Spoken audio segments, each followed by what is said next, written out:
I've been learning about this about 5 years, and now I just want to present this in 1 hour-long lecture.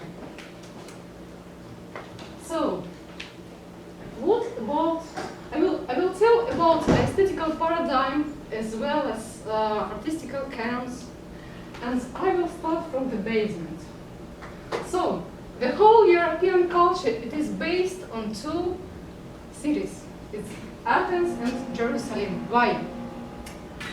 Because Athens gave to us the whole aesthetic vision and the whole canons, and Jerusalem, from the other side, gives Christianity to the world. And the styles that I'm going to describe, they will balance between these substances.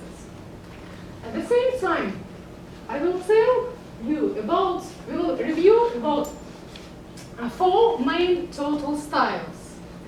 But to give you some hints and to make sure that everything is just on the one line, I will give you this picture. I combined here the prominent examples of these styles, just to get you some pattern of the situation.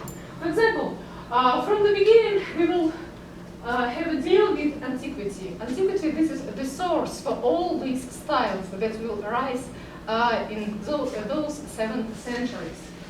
You can see that whole body and proportions and body parts, they developed extremely realistic. It was a great achievement of humanity, but at the same time, we'll get some period of years and go up to the Gothic or medieval European culture, and you see almost all these achievements, they just came down. And from the start, from the beginning, it will be developed through Renaissance epoch up to the very prominent Baroque and very flourish style. You can see the difference. This is the whole woman body, but how it changed through the centuries.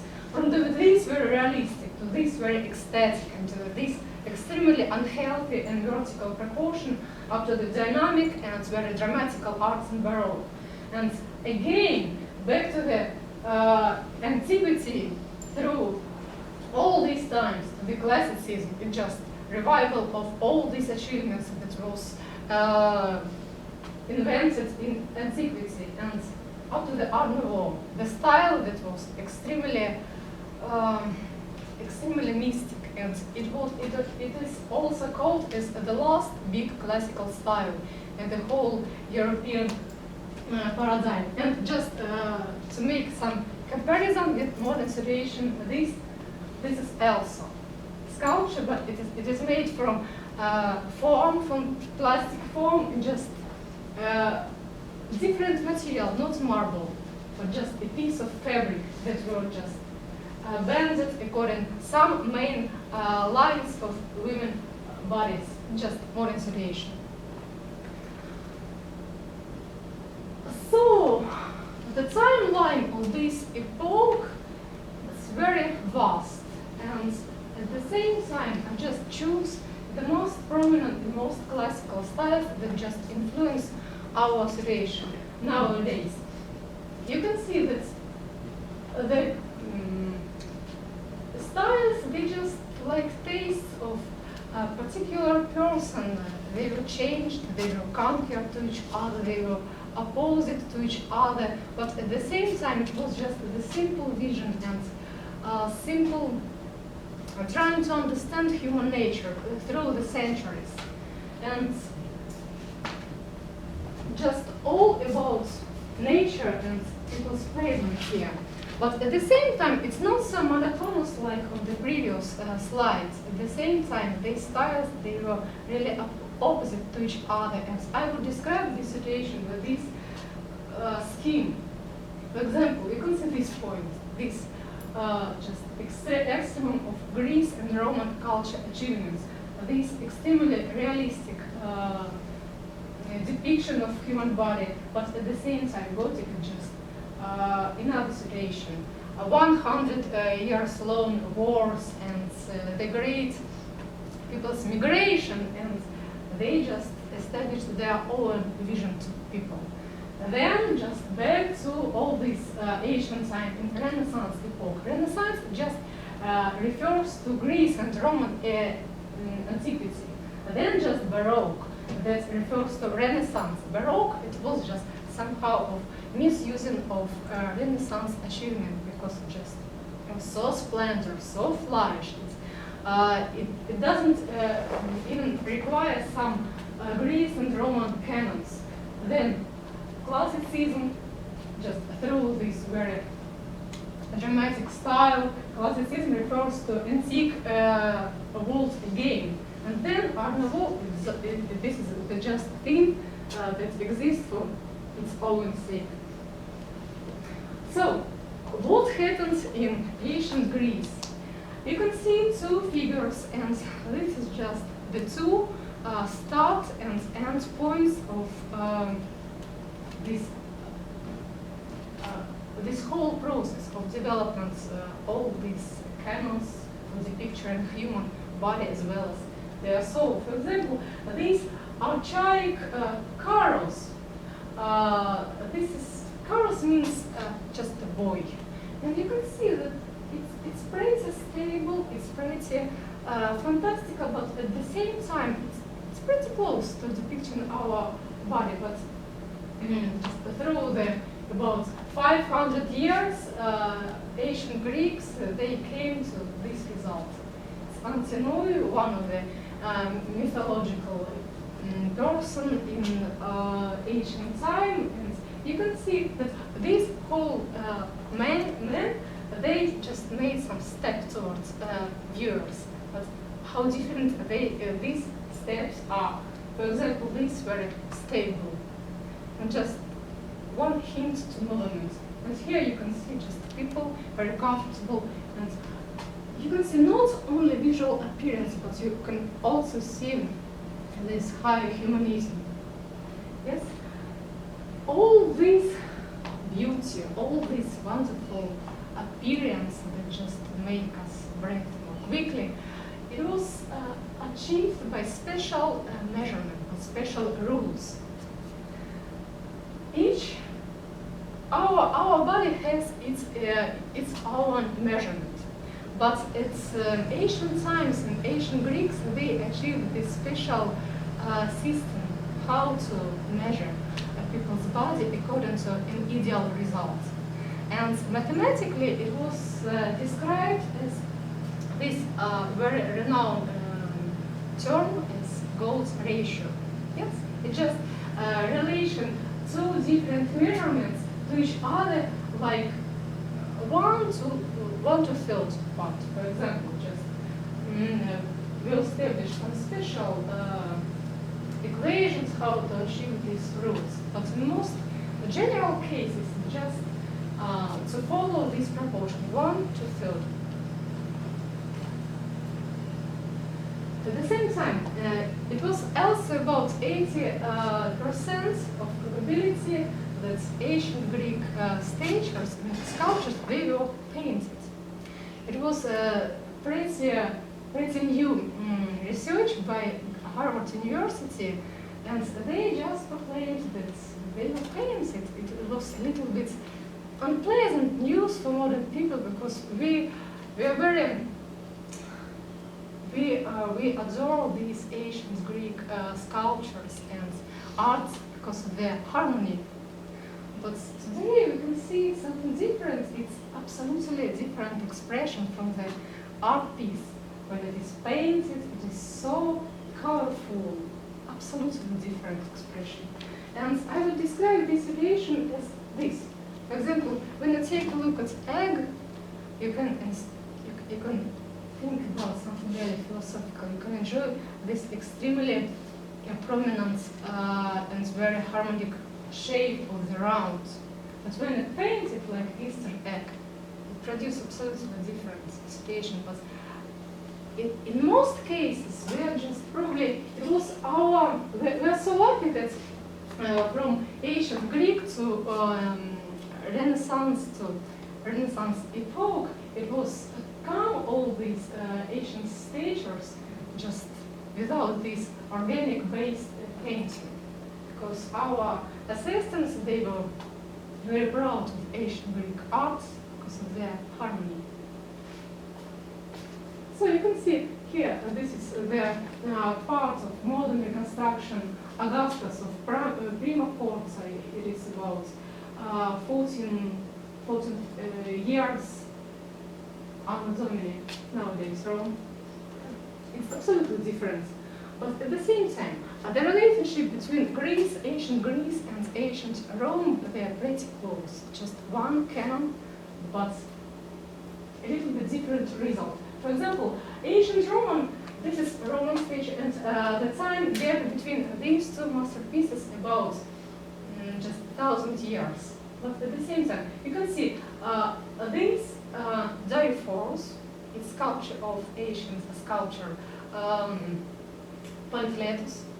You can see just the same posture like this Augustus Caesar, and the same torso. Yes, torso. This is pretty the same, but at the same time, the difference between these sculptures, because this must be an ideal result, just a god in view of ancient people. But here, Romans, they add to this achievement some vital and very human and very individual traits, like wrestles, like some very individual traits. And the term for these traits, for these achievements, very realistic and close to real people, not for ideal. The term names is verism. Verism. V-E-R-E-S-M.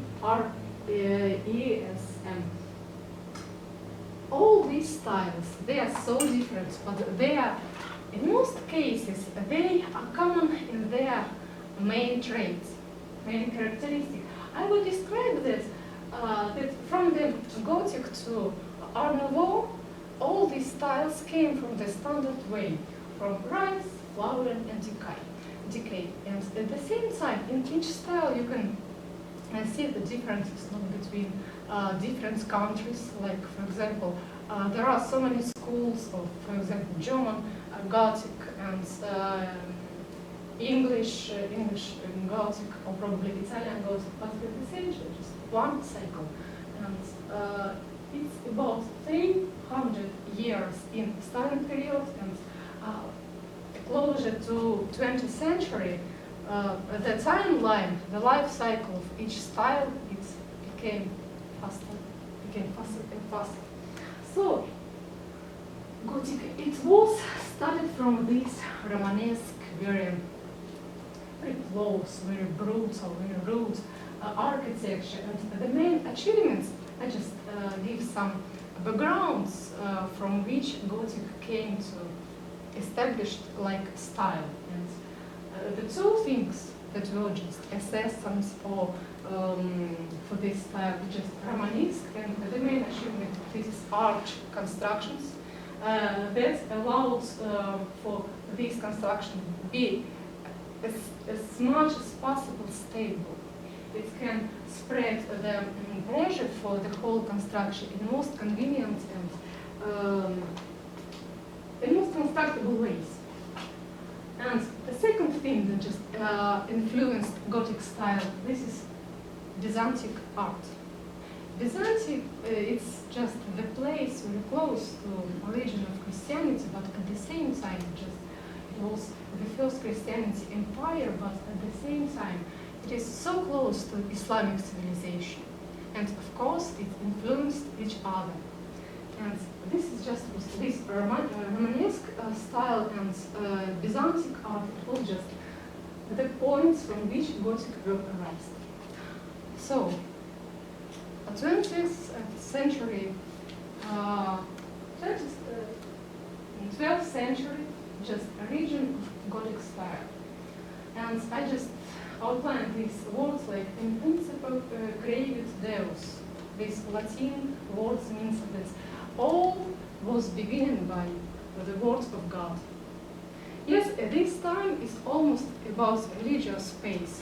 Religious space, and the whole world was described as a place of powerful and of omnipotent God and absolutely diminished people like sinner men. Gothic is asceticism, just very rigorous in moral rules, but no matter that it wasn't allowed, that people allowed these rigorous rules, but at the same time, yes, it was established like national religion.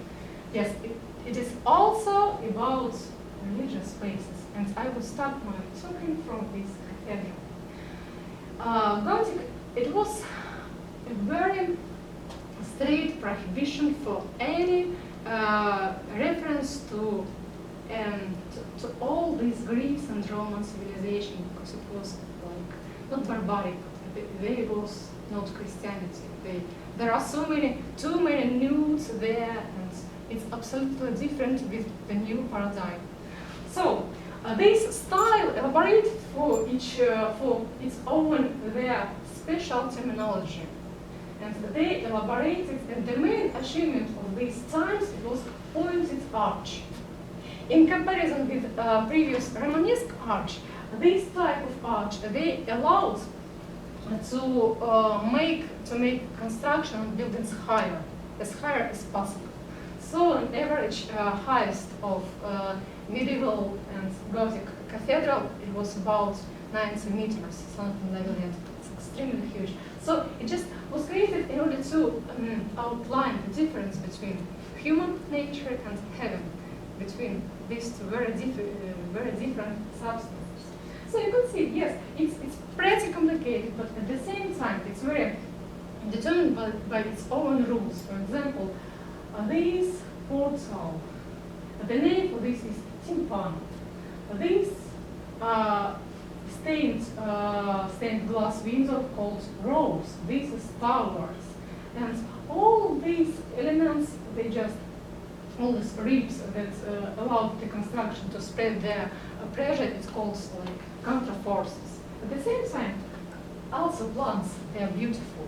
Yes, this is the plans for this cathedral. And all these points are just columns, just top of view for architecture. Gothic, it's very different.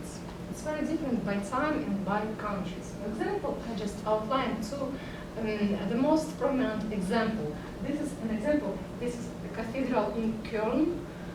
This is the late Gothic, and it is also called as flaming Gothic, burnt Gothic, because it's so vivid, it's so impressive, it is so concentrated, all these elements, all these vertical dominants.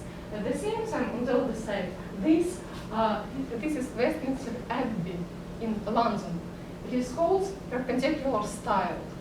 It's very English. At the same time, you can see that plus all these vertical structures in London, in England, it was also these horizontal lines. Yes, like structure. Not only dominance of these vertical lines, not, but they just replaced and stable by these horizontal elements.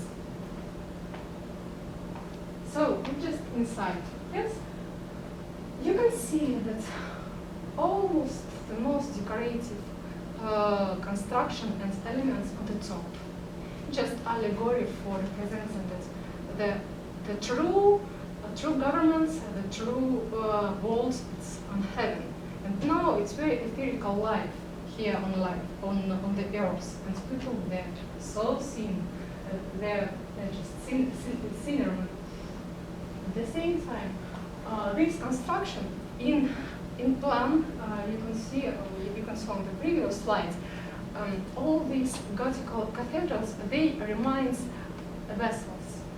It was allegory to represent the idea that cathedral or churches, this is the vessel where people can save their own souls. Just nothing, just only in cathedral. It was true because there are so many wars during these periods, and usually when people in the city feel that they are in danger because of their neighbors or another warriors, they just come to this cathedral and close the doors. And at the same time, the main space of this interior is called nave. this is the main space of the cathedral. And this is just terminology from vessels, from ships that came, just allegory came also in terminology.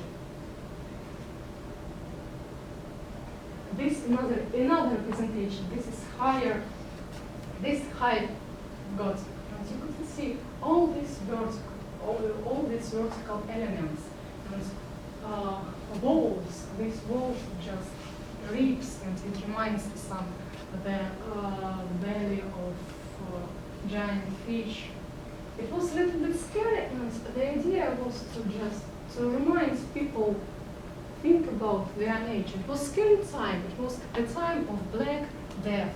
Yes, it was at the time when about 60% of people just died because of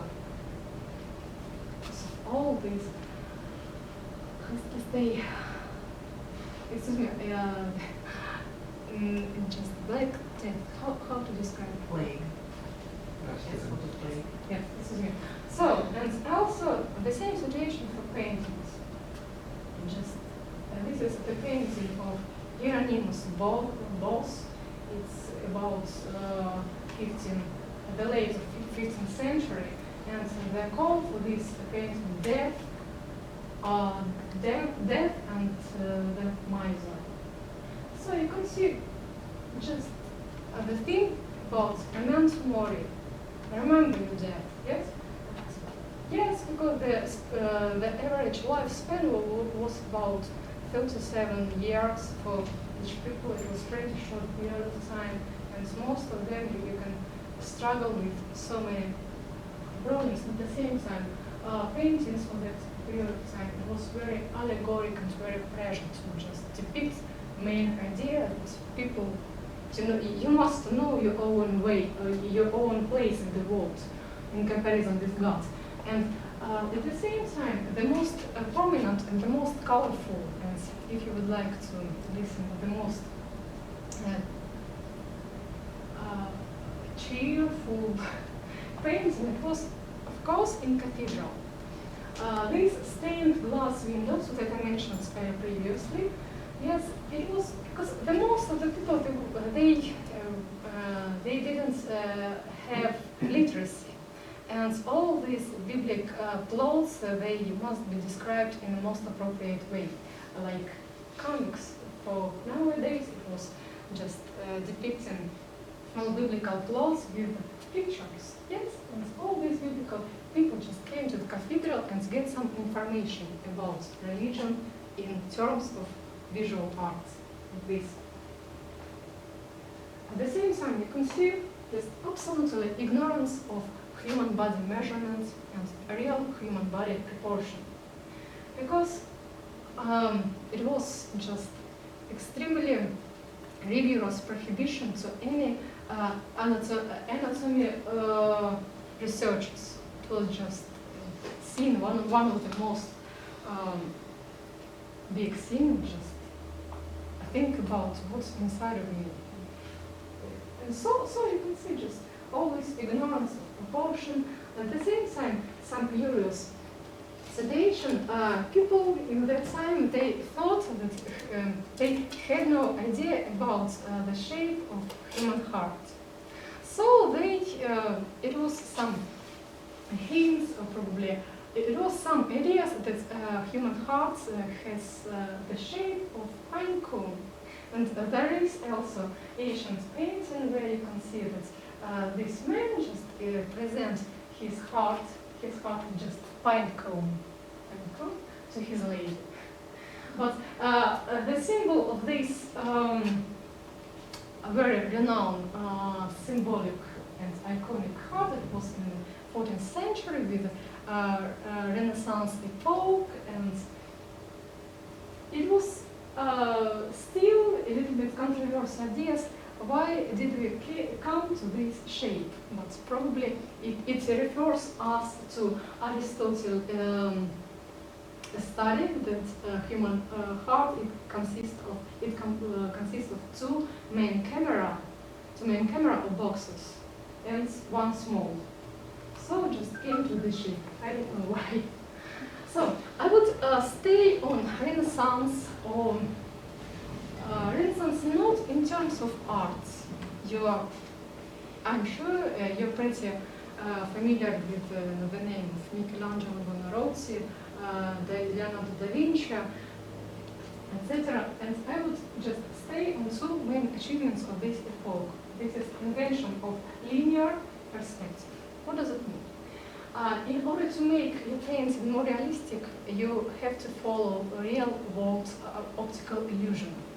And illusion is that the whole on picture, on the plane, on the sheet, all elements with perpendicular, horizontal and vertical lines, they will connect it in one point. And these focal points, it will called like horizontal singularity point. So at the same time, with